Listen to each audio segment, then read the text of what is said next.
A very good morning to all my dear students. In previous video we have discussed about agents of cross pollination. But today we will discuss about reproductive bodies. There are two types of reproductive bodies: pollen grains, this is male organ, and ovule, this is a female organ. First of all, we will discuss about pollen grain. What is pollen grain? Pollen grain is a spherical or oval structure. This one is spherical or oval in shape. Okay? It has two converging, the outer thick exine, this one is exine, and inner thin layer is intine. Pollen grains made up of two layers, exine and intine. Exine layer is made up of sporopollenin, and intine layer is made up of cellulose. Okay, it is made up of cellulose. Exine is rough. And spinous. This one is spinous and bears minute pore-like structure called germ pore. Okay, what is this? This one is germ pore. It is bears pore-like structure or pores called germ pore. Pollen grains has two nuclei. Vegetative nucleus and generative nucleus. First of all, generative nucleus. What is generative nucleus? It is produce generative nucleus. It is produce male gametes. In pollen tube. It is also responsible to fertilize the egg cell in the plant. It is also responsible to fertilize the egg cell in the plant. Okay. Now second is vegetative nucleus. Vegetative cell is to extend a pollen tube to transport the two sperm cell to the embryo sac for fertilization. Okay. Now second one is ovule. First of all, you can see here, this is a nucellus, and this one is nucellus and antipodal 3 cell. 1, 2, 3. This one is antipodal 3 cells. Embryo sac. This is a embryo sac, and this is a central cell. Into the central cell, two polar nuclei. 1, 2. Two polar nuclei.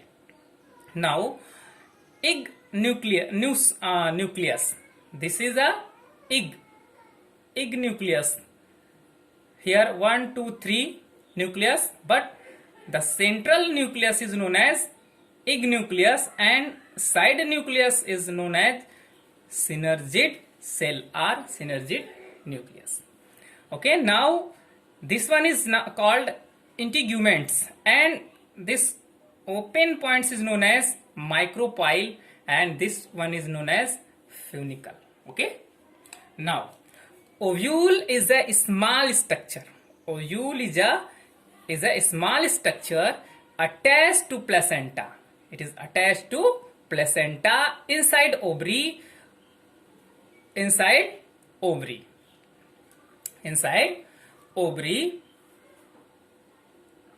With a short stalk called funicle.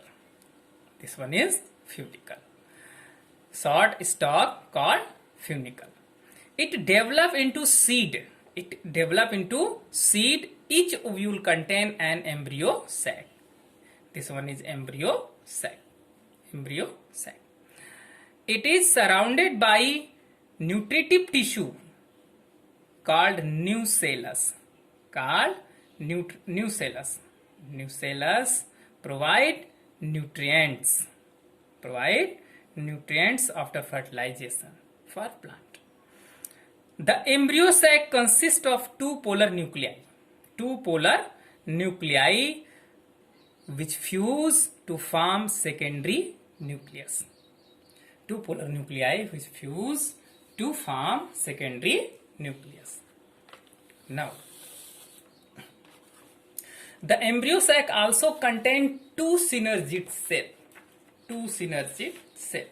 You know, you can see here, this one is two synergid cell, 1 and 2 synergid cell. Here synergid, the term synergid comes from Greek synergos, which means working together, synergos means working together with egg cell and central cell, to accomplish double fertilization by attracting and accepting the pollen tube. Okay. Now, antipodal cell. The three haploid cell, antipodal cell. You can see here 1, 2, 3. There are three antipodal cell. Three haploid cell in the mature embryo sac. Three haploid cell in the mature embryo sac of flowering plants that are situated at the opposite end to the micropoil. This antipodal cell is opposite to the micropoil. The function of antipodal cell is to provide nourishment to the egg cell. It is rich in lipid contents. Now, nucellus. It is the largest parts. This one is the largest parts of the ovule.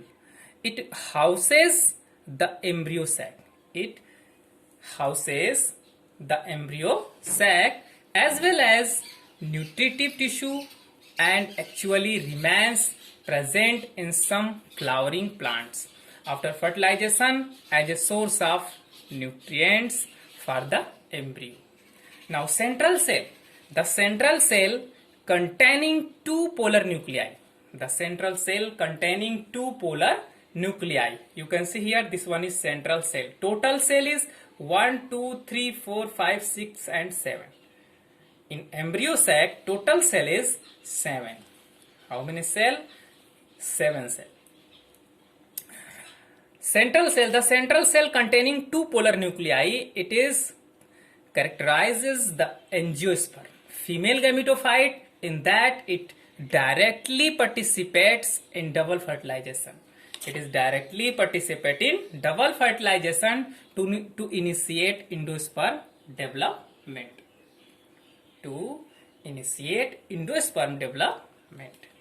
Thank you. Very, very thank you.